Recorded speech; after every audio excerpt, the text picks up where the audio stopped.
goal line technology to be used in the Champions League final from the 4th of March 2016. Goal line technology will be used at this season's Champions League and Europa League finals. UEFA has brought forward the decision for Europe's showpiece games. In January, Europe's football governing body announced that technology would be used in the next season's Champions League and at Euro 2016. Yeah, it is one of them ones. The Champions League, goal line technology was introduced into the Premier League for the 2013-14 season, and FIFA used it at the 2014 World Cup in Brazil. The Champions League final is in Milan on May 28th, with the Europa League final on the 18th of May. Meanwhile, UEFA have announced that Theodoridis, I am not making up that name, Theodoridis, you can pretty much guess where he's from on that one with that name, will take over as acting general secretary to replace Gianni Infantino, who was elected as FIFA president last Friday. There will be no UEFA presidential elections until a decision has been made by the Court of Arbitration for Sport on Michel Platini's appeal, as we mentioned last week. Now, staying with referees have been quite an interesting point this week, which is why we've kind of jumped ahead a couple of points. Video referees in football no later than 2017-18, says the IFAB. From Saturday, March 5th, 2016, a trial use of the video assistant referees for game-changing decisions. Now, keep that in mind because that is very vague. In football will begin no later than the 2017-18 season. Technology would only be applied to key incidents concerning goals, red cards, mistaken identities, and penalties. The International Football Association Board, IFAB, says it had interest in hosting live trials from 12 national associations and 1 confederation. The news in that was announced following a meeting of the IFAB in Cardiff. New FIFA President Gianni Infantino, who believes greater use of technology within the game is inevitable, called it a historic day for the sport and said the decision proved the game's leaders were listening to football. The IFAB, which is made up of 4 British associations, and FIFA, says a final decision on approving the technology for use throughout the game will only be made following a thorough period of testing and an agreement on the protocols for its use. Infantino said, "We cannot close our eyes to the future, but it doesn't mean to say it will work. The flow of the game is crucial. We cannot put that in danger. That is why we have to be open to test." The IFAB, in addition to video technology trials, the IFAB has also decided to end the triple punishment rule. Very important as well. It means that in instances where the referee feels defenders have made a legitimate attempt to make a tackle inside the penalty area, they will not be sent off if they commit a foul, a penalty, and possible goal against their team is deemed sufficient punishment. This would not apply when the offence is holding, pushing, or pulling the defender does not attempt to play the ball, or the offence would be worthy of a red card if it had been committed elsewhere in the penalty area. Well, a little hazy on that one. Now, the video referees, in terms of how they'll work and will the natural flow of the game be disrupted, the IFAB has determined this must not happen. At their news conference on Saturday, it was stressed repeatedly that if the flow of the game was hindered, the video experiment would not be implemented on a full-time basis. Logistical issues, such as when a referee stops the game for a video review, are the major reasons why IFAB have been so reluctant to say when the experiment will begin. The offside rule. Ordinarily, referees will not stop the game to review an offside decision. However, there is a caveat. Goals can be reviewed, so if there is a potential offside in the build-up to the goal, this can be checked. Will we see it in Britain? It's possible. The IFAB says 12 countries have expressed interest in hosting trials. Scottish Football Association Chief Executive Stuart Regan and the Scottish Cup could be the ideal vehicle, so it's fair to assume Scotland is one of those interested. It's still to be decided which levels of the game it will be used for. Football's always been proud of the fact that the game is essentially the same, whether it's played on the park or in the biggest stadiums. Now, however, even at a professional level, not all grounds in the countries have access to the number of cameras needed to provide adequate cover to make key decisions. Generally speaking, those involved in the game, be they players, managers, or officials, are willing to embrace anything that ensures more correct decisions are made. No system is 100% foolproof. That's a major caveat. But tight goal line decisions, such as the one that went against Tottenham in Saturday's North London derby, are now being made correctly because of video technology. And this is a hugely key word, provided it is implemented properly, there is no reason to believe further improvement will not be made with the forthcoming trials. And that goal in the North London derby, wow, that was close. you do not get any closer than that. It's like whole ball has to be over the line. We're talking like 5% of the ball, if that, wasn't over the line. But further rule changes. The IFAB unanimously approved a comprehensive revision of the laws of the game, an 18-month project led by former English referee David Ellery. It is the most comprehensive revision of the laws undertaken during the IFAB's 130-year existence. The word count has been halved and gender-neutral language introduced throughout. One of the amendments relates to a player who is injured by a challenge punished by a yellow or red card, rather than the injured player having to leave the field, which gives the offending team a numerical advantage. The player will be able to have treatment on the pitch. So that's an amendment to Law 5. The kickoff law is also changing, with players able to move the ball in any direction rather than just forward. There will also be experimentation with a forced substitution within extra time, although the league or competition for the trial is yet to be decided. Yeah, it is one of them ones. With the changes coming into force on June 1st, any players involved in that kind of behaviour, in terms of referees now, will also now have the power to red card players for fighting in the tunnel or on the pitch before a match starts. Any players involved in that kind of behaviour at the European Championships in France now face being sent off before the ball has been kicked. Most of the time those fights happen after the match though, so I don't know, a bit of a redundant rule change there. But it's one of them ones. Yeah. But I said, yeah, it is a case of some of the main changes is one of them was one of the most significant ones. I said triple punishment, but now it's one of them was in addition to the triple punishment that we mentioned. It's one of them was, sending off penalty and suspension for the denial of an obvious goal scoring opportunity within the penalty area. It's one of them was, if the defending goalkeeper or defender makes an obvious challenge for the ball, the punishment is downgraded to a yellow card rather than an automatic red one. But yeah, another change concerns the penalty kick. So if a kicker tries to deceive the goalkeeper by stopping and starting his run-up, and people, you know how I feel about stagger step run-ups, hate it. I think they've gone a bit half-hearted with this, but if a kicker tries to deceive the goalkeeper by stopping and starting in his run-up, the right to have a retake is removed. Yeah, I know. Yeah, JBK, I know Benteke did it on the weekend. I wasn't a fan of it then. Coutinho did it in the cup final as well. So, yeah, I've never been a fan of the stagger step run-up. See previous pitch talk shows. I have never been a fan of it, and I never will be. I technically think it's cheating, in the same way as goalkeepers coming off their line is technically cheating as well. To me, they're both as bad as each other, but more on that later. But yeah, the defending team are awarded an indirect free kick, and the attacking player is yellow carded if he does the stop and start run up. Which I quite like that, to be honest. Reading further into that, I actually quite like that. If goalkeepers move off their line, they will also be yellow carded. So that is a massive amendment. Could have been useful a week ago. But yeah, it's one of them ones. I know the G-Man's waiting to make that reference. But as I said, I have not complained about the Caballero thing, because Jerzy Dudek 2004-2005 Champions League final. It's the reason I didn't complain about Caballero. Penalties are poor anyway. But anyway, it is one of them ones. So, if the kicker tries to deceive the goalkeeper by stopping and starting his run-up, the right to have a retake is removed, and the defending team are awarded an indirect free kick, and the attacking player is yellow carded. If keepers move off their line, they will also be yellow carded. I just want to see this enforced.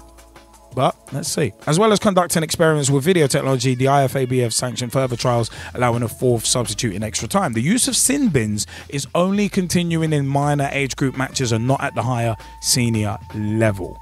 Now, Dave Ellery has said, we wanted to bring some common sense to the laws to reflect what football expects referees to do today and eliminate the confusion in the game. We are giving referees the license to be closer to your understanding the spirit of the game. We have to move forward. Everyone believes we've been taking too long about these changes, and now we have to see what benefits they will bring.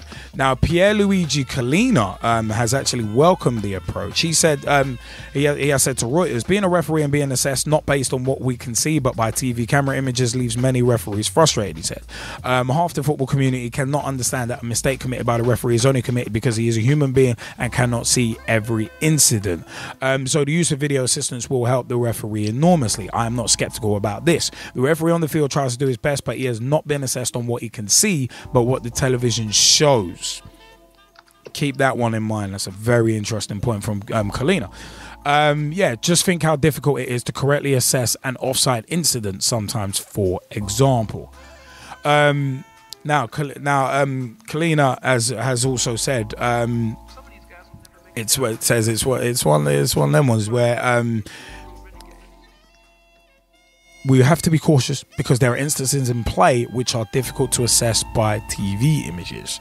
Imagine a push. It's difficult to assess the intensity of a push by television, and there are other areas which could create problems. But generally speaking, we have taken a big step forwards. At UEFA, we have done our best to support the referee, but certainly if you have 32 cameras positioned at different angles with high definition, the referee cannot see what 32 cameras can show. That's impossible.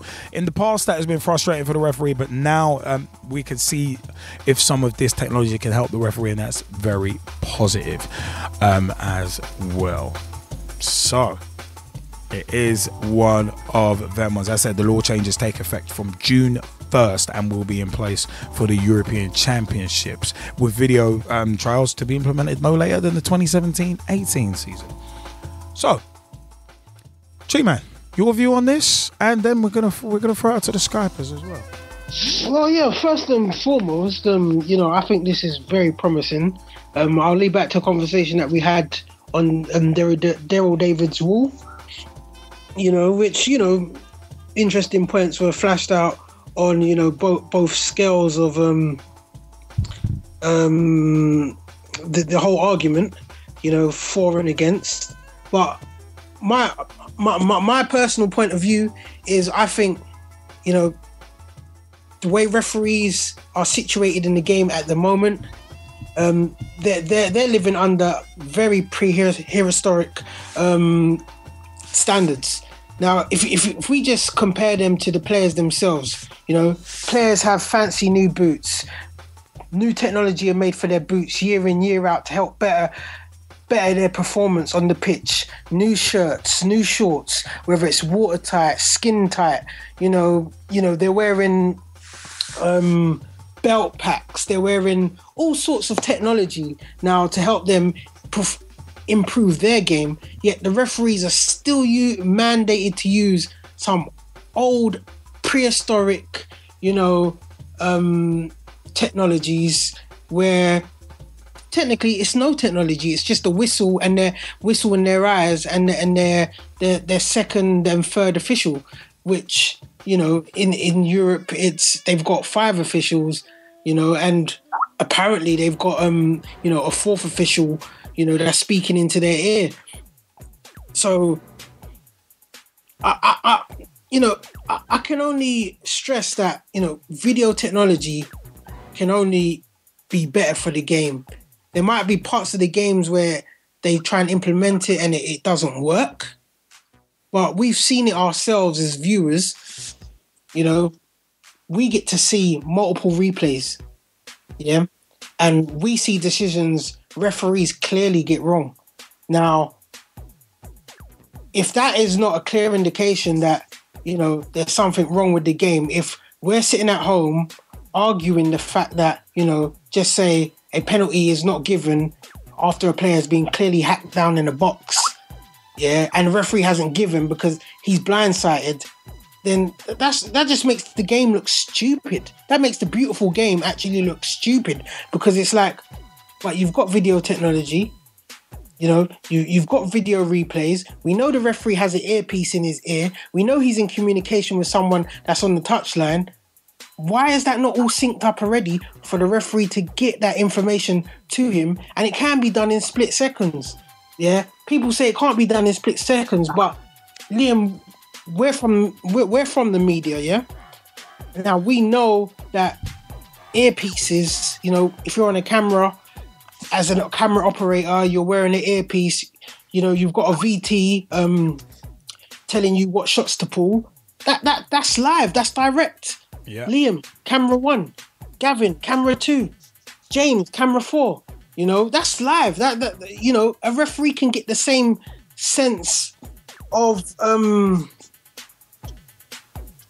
I don't know the word, but you know what I mean. The referee can get the same sense of control over the game if he's just, you know, told, look, Michael Oliver, that was clearly a foul on Benteke. It might take 2 minutes, but all the remonstrations that are happening on the pitch in front of him when, you know, a Benteke and a Delaney clash and then all the players start running around him, that takes 2 or 3 minutes. A referee from that situation is then meant to walk backwards, take himself out of the situation, you know, and clear his thoughts, probably go and speak to his official on the sidelines. You know, that takes 2 minutes. So all this information could easily get plugged to him, and I can't believe there's an excuse to why it shouldn't be happening. But as said, I think this is great news. I think it's great to see that they're pushing ahead with trials. There's a few laws in there which, in my opinion, sound a bit iffy. The one that's really just baffled me is that triple. The triple punishment one, yeah. Triple punishment one.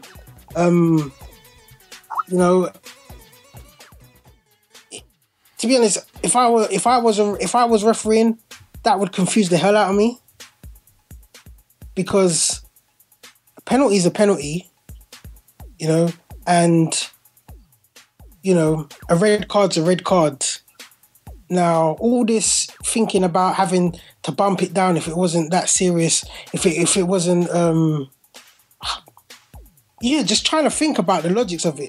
Like, how serious was that penalty? Was it a serious foul? Was it a reckless foul, or was it just one of those fouls where, you know, he only deserves a yellow card? That's just too much thinking for a referee.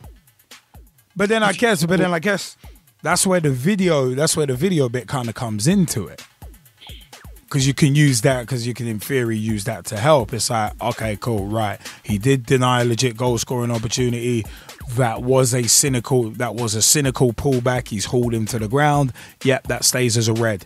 Oh wait, hold on, that was an honest attempt at a tackle, but he's ever so slightly mistimed it. Only a yellow. Yeah, but that's where the video referees would come in potentially. No, but that's what I'm saying. For me, that is the wrong use of it, because at the end of the day, a penalty is a penalty, a free kick is a free kick. Like, you shouldn't be using VT to, you know, define if it's a yellow or red card. You know, yeah. If you get what I mean, like choosing between the two cards, it shouldn't be used for that. It should be used for if it's a free kick or not. But for me, this is where the confusion decides whether he's going to send off the player, or whether, you know, in regards to the laws of the game. But then this is where laws of the game need to be cleared up. And I've said for a long time that some laws are just swinging so much in that grey area, and they need to clear up the laws. For me, video referees, to an extent, is a bit of an easy cop-out, where it's kind of like, right, okay, we're going to use video referees instead of actually looking at the root problem. Training referees better, giving referees more time to get seasoned, and giving them more games before bumping them up to the top level. And also, it's one of them was making sure referees actually fully know the laws of the game. Those three, to me, are the real issues. But video referees, part of me kind of doesn't really want it, just because it papers over the cracks. It papers over cracks a little. The phrase game-changing decisions, that, again, this is why I've been kind of against the video referees thing from day one, even though it will help the refs. It is a case of, you've got to make sure it helps refs and doesn't take the power away from them. Because it's similar to that whole thing where, oh yeah, referees should come out and have post-match interviews. No. That is going to open Pandora's box. You'll get some guys who will be soundbite kings. And look at the way some fans and the parasitic media drill down and analyze absolutely everything. One thing that Pierluigi Collina said that was actually very interesting in regards to this whole thing, which is why most of me thinks that this video referee trial is a good thing. The major things that Collina said that kind of jump out to me: if you have 32 cameras positioned at different angles with high definition, the referee cannot see what 32 cameras can show. That's impossible. In the past, that has been frustrating for the referee, but now we can see if some of this technology can help the referee, and that is very positive. I agree with Collina on that point, because I've said before in regards to video technology, if you pay Sky a couple £1 million a year, you've got access to 20-30 cameras around the pitch. I've said that for a long time. But the powers that be, once again, day late, dollar short, but better late than never, I suppose, are now starting to do that. We've been talking for years about this on PT shows. So it's like, to me, this thing with the video referees is actually not a surprise. But it's one of them ones where, yeah, the rule about triple punishment does start to kind of muddy waters. But where these rules are going to start muddying waters even more is at grassroots level, because a lot of the rules do actually trickle down. There are certain differences, like Southern Amateur League level with repeat substitutions. That was a rule borrowed from five-a-side. That's not been taken from the pro game. But all the other rules, your offsides, your denying legit goal scoring opportunities, are very much taken from the pro ranks. So at grassroots level, there's not going to be this video technology, and if anything, the gulf is going to widen between the elite part of the game and the grassroots part of the game, because it truly will be the haves and have-nots. Because I want to know who's fronting the money for this, for these 35 cameras around the stadium to be like helping video referees. Number one, who's fronting the money for it? And number two, how far down are you going? Are you going to League One, League Two? Or are you just sticking to the Premier League? That's where discrepancies start coming in with me. That's where those kind of discrepancies come from. In terms of the rule changes, player being able to have treatment on the pitch, that change, happy with. Because having to take a player off the pitch and receive treatment, Brethren, you can stop the game for a couple minutes, especially if it's a serious injury as well. It's one of them, and that player needs to be treated straight away. I'm all for that. Player being able to, yeah, it's one of them ones. Player who is injured, a player who's injured by a challenge punished by a yellow or red card. It's one of them ones. Rather than the injured player having to leave the field, which gives the offending team a numerical advantage, the player will be able to have treatment on the pitch. Full agreement with that one. Like that. That's the way it should be. The kickoff law with players able to move the ball in any direction rather than forward. Nah, one of them was kind of much of a muchness. The fourth substitution in extra time, not keen on it. As an idea, I've said before, I'm not keen on it because you know, with the powers that be in football and the way they do things, that's not going to stop at 4. That'll end up going to 5 before long. So I think that can get silly. That's a rule that can definitely get silly, and it probably will. The more money riding on games, the more people are going to be like, no, we need more substitutions. This means too much for us financially. We need more substitutions. So like your playoff finals, your World Cup finals, that could get silly. So that's the way I see that. The triple punishment, one is kind of an iffy one, because you're going to end up using video technology to basically strip referees of power. Yes, it helps them become more efficient, but then how do you learn the laws of the game and truly learn how to apply them unless you get the chance to apply them and the chance to practice applying them as well? Practice makes perfect, is the old saying. I'm just concerned that video technology and video referees are going to overrule proper referees, and then proper referees are going to end up redundant. So all they're going to be there for is just a coin toss and to blow a whistle. So it is one of them ones. But if it's a fourth official on the side of a pitch, like with a little IFB headset, then fine. Because similar to the watch with GLT, I think that's what it should be. That would be where I would say.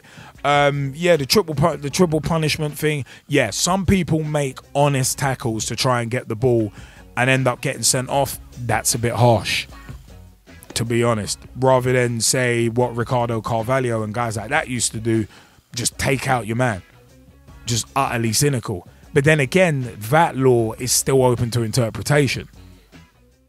Again, what Kalina said in terms of no, what's it? In terms of no system is 100% foolproof, and it's one of them. There was one.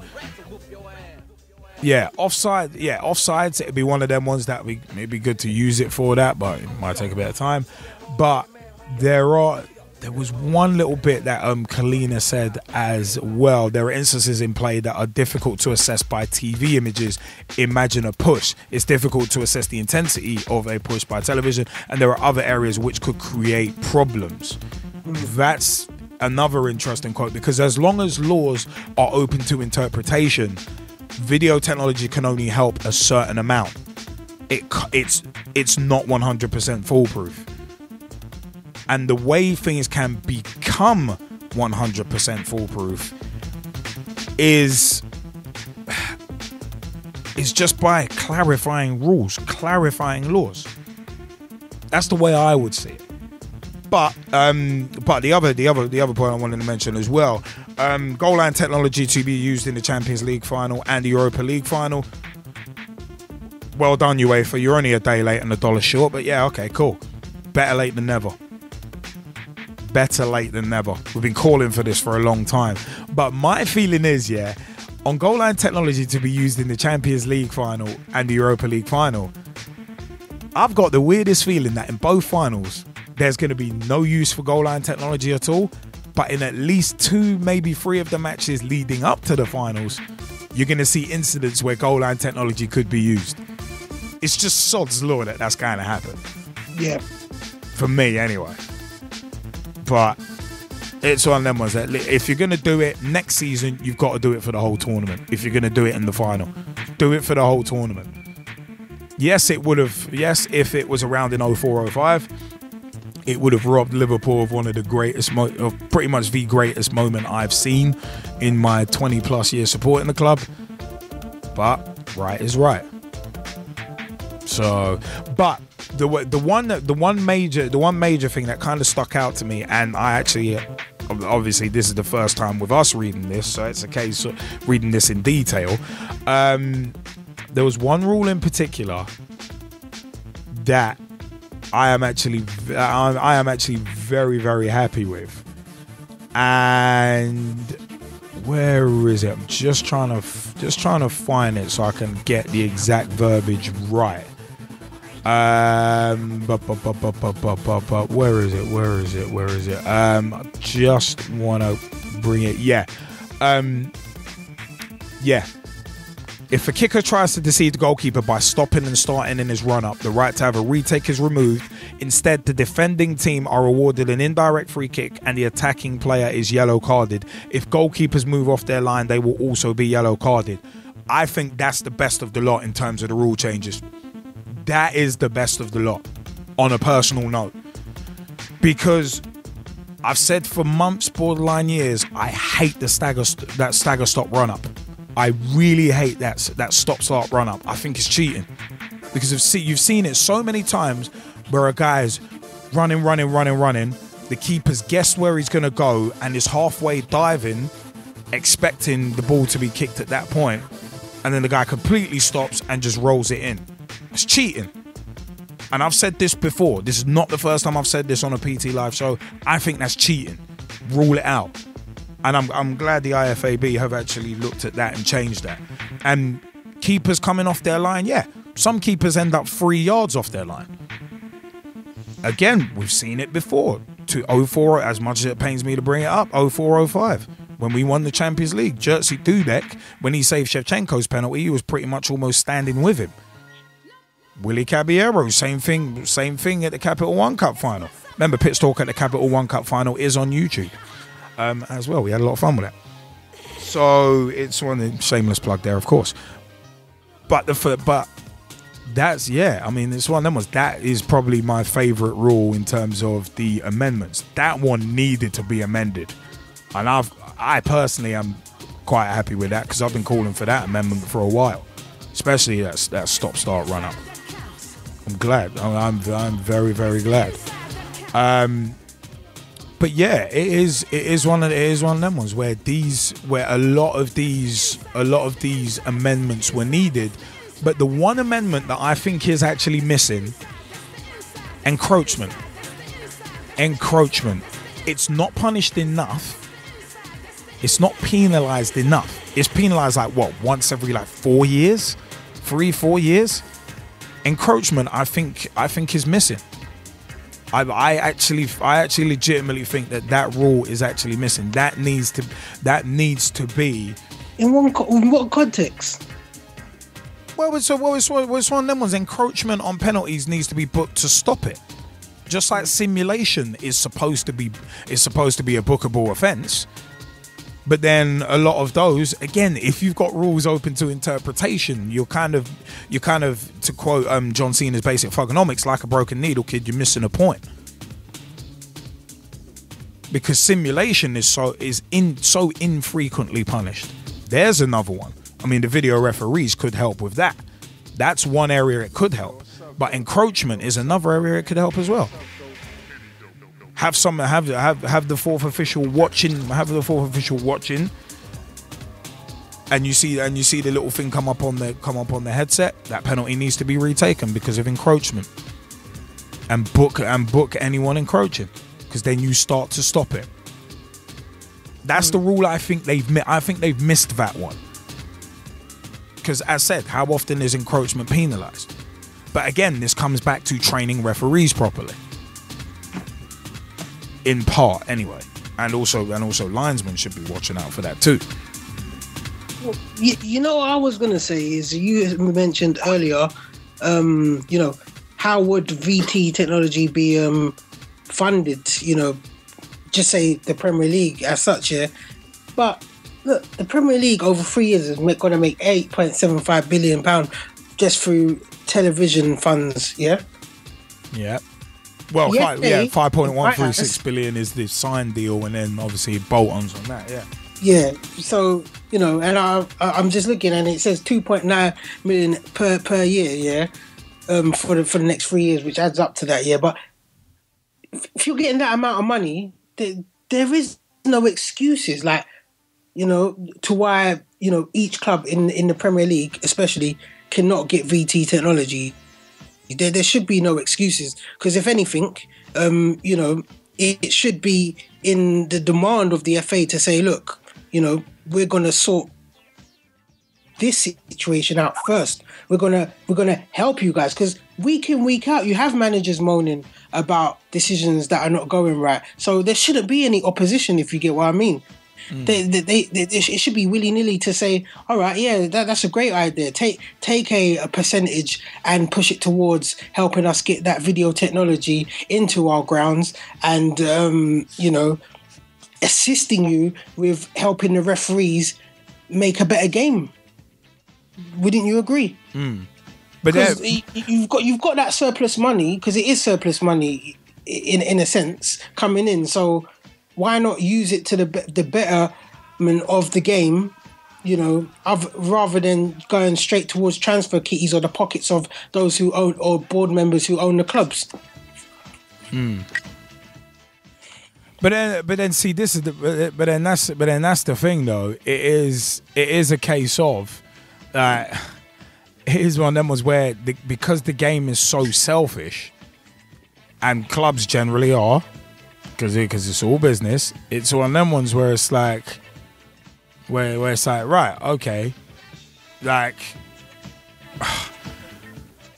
I don't know. I'm just thinking to myself, yeah, the Premier League does have to commit to that, but But for me, the fact of the matter is just that because of the Premier League's greed. I mean, look how stingy they are with grassroots football and committing to that. Yeah, I just doubt if the Premier League clubs are going to want to put up the money for it. So then that falls onto the TV companies. There would have to be some sort of collective pot, in terms of money, or it could be the Premier League as an entity pay Sky, just pay Sky or whoever else. Yeah, should be one of them ones. All right. Just want to give a quick shout out actually to Jennifer Evans on at Miss Brownie _4 on Twitter. She says, just throwing this out there, are the new amendments to rules a concession for not only more freedom in the game, but also a veiled confession that the rules need to alter to help the game become easier for the referees to referee? I think we've pretty much been answering that question for a few minutes. No, but it is one of them ones. It is one of them ones. The game is faster. There is so much riding on it. There's so much pressure that referees do need help. It's clear from the amount of decisions that referees get wrong. Let's take the She Believes Cup. That penalty given against Pharrell Williams yesterday. If referees are botching that badly, then referees clearly do need help. Professional help. So that's the simple answer. That's the simple answer to that question from Jennifer Evans. That's my simple version of it. I mean, G-Man, did you want to offer an answer before we throw out to the Skypers? Well, you know already, man. I think referees need help. I think, as a discussion from the course that I've actually been on, our training instructor, he actually said, that we are in a stage. Well, we are at a level now where the game, in better words of what you just said, the game's moving so fast. Referees need help because everything's a split second, And as I said earlier on, split seconds. We get to see split seconds in so many repeats, rewinds, vines, Twitter, Facebook. We can watch a repeat like 20 times. Yeah, before the next half an hour of the game's gone. Yeah, the referee's only seen it once. That one decision's bugging him all game. Did I get it right? Did I get it wrong? Was it a penalty? Was it not? And then his decisions, therefore afterwards, could be based on earlier decisions that he's made. Whereas if he had VT technology, knowing that, he got it right, or even if the decision isn't right because you can't see it, as Kalina said, you can't see everything, even with video technology, at least he knows someone up top has had a clear chance to see video technology and, has made a decision for him. Yeah, that's gone. He doesn't have to think about it because at the end of the day, he knows that, whatever's been made, what decision's been made, just like goal line technology, once it's said that ball is not over the line or that ball is over the line now, look how quick those decisions clear up. You hardly get players complaining no more because as soon as the referee says, well, the goal line technology said it was a goal, players can't say a word. No, of course, because the proof is there. You want to see the proof? Here you go. But, I mean, Mike Arneman, you've been wanting to jump in on this point. Have I, man? What do you reckon? Yeah, for me, I think it's largely a very good idea, really. And I think there's a lot of examples, even just from this weekend and recent years, that would definitely benefit from these decisions as well. Obviously, if you take the Harry Kane one, which you mentioned a little while back, obviously that was very, very fine margins. Literally, Ospina was behind his line and still somehow managed to keep that out. So crazy. But yeah, it definitely would help in senses like that. The red card for mistaken identity for Kieran Gibbs and Oxlade-Chamberlain against Chelsea in that unfortunate 6-0. I don't really like mentioning the score there, but anyway. Yeah. Anyway.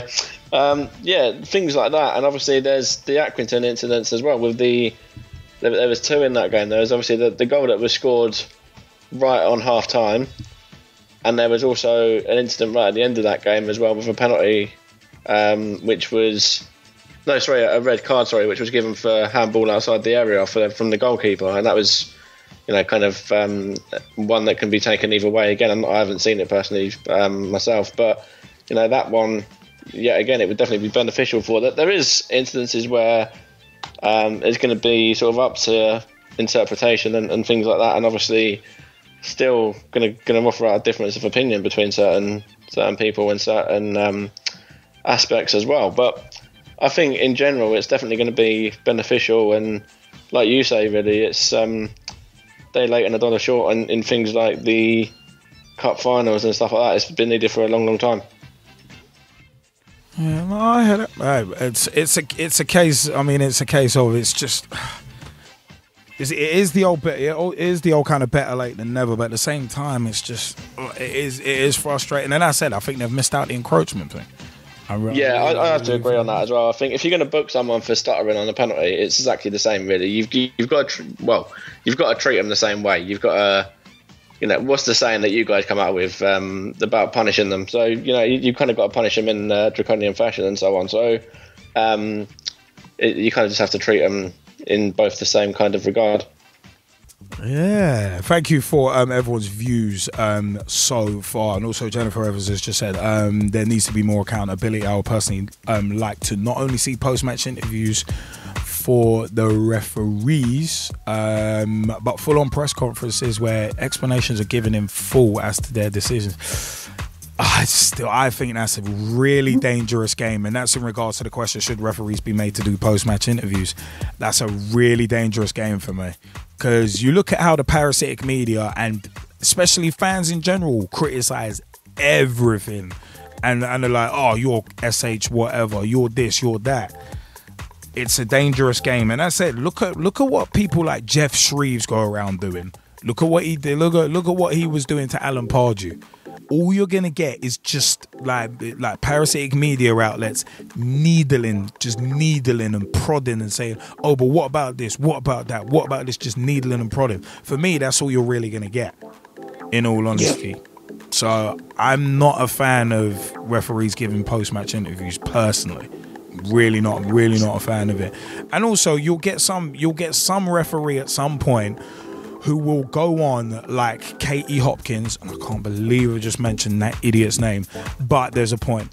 You'll get people going on like her and just shooting their mouths off and being controversial just for the sake of it. They'll become soundbite kings, where it'd be like, well, yeah, I had to give it, didn't I? It's like, well, so you shouldn't have dived in. Oh, you shouldn't have went into the box in the first place. You'll start getting comments like that, and people will get even more critical on referees, and some people will be just caught in controversy for the sake of it. That I said, I think it's a dangerous game, because then referees will get questioned on absolutely everything, and that increases the pressure. You increase it, and as I like to say, when I'm playing for the Ibis Eagles against other sides, it's one of them ones. Pressure forces mistakes. So one of them ones. That's my view. That's my take on that deal. G-Man, you want to add your take quickly before you have to move on? No, I agree with you. They will be under immense pressure, but at the end of the day, my views on this. It's there needs to be accountability held. The referee's the one with the whistle in his hand. He's making the decisions. Yeah, he might be just doing what he has to do in regards of the laws of the game, but at the end of the day, he is interpreting those laws to the better of effect of the match that's in front of him. So if he makes a very bad decision, he should be held accountable. He should be able to come on TV and explain exactly what he saw. And if it's a situation, again, like a penalty where he hasn't saw it and he's given it, we will be able to see when he's lying, to say why he's given that penalty. And that's what we need to start seeing. And also, to a better effect, when a referee has a good game, I think it will be very good for them in terms of, because they won't be criticised. They'll actually be given the respect and, response that they're due to have after a tremendous refereeing experience. So but you got to bear in mind. Look at the statistics of how many referees, how many decisions referees get right. It's generally about 95%. That they actually do get right. But you got to bearing in mind when we sat down with Darrell David, it's one of them ones we were discussing that referees, their successes will never be heralded. Everybody always looks at when a referee makes a mistake. But hold on. A referee could make 30 correct decisions in a game and make one bad one, and everybody will just absolutely slate them for that one bad one. No, that's true. For me, that's the problem. And I said the parasitic media love to do that and play the blame game, and a lot of moronic fans like to play the blame game rather than looking at why their team really did lose, because they didn't have enough shots on goal, or the penalties were poor, or whatever. Instead of looking at that, it just makes it a lot easier to play the blame game. And of course, look at how the parasitic media twist things as well. You can say something and they will twist it to mean completely something else, and a lot of idiots believe it as well. Because most people, sadly in this world, football being my microcosm of the world, a lot of people in the footballing community will not research further than a headline. Yeah. So, I said, not a fan of post-match interviews from refs, because anything they say will get twisted. Just like any manager who says, no, my player's not going anywhere, I'm not looking to sell. And it's like, the rumour mills will just carry on anyway. And it's like, did you not hear what was said? So, anyway, it's one of them ones. But International Continental Talking Points is where we're going. Might as well reload that tune, actually. Yeah, but a big thank you to Jennifer Evans for that contribution. Actually, it's a very, very good one. We could debate that for a while.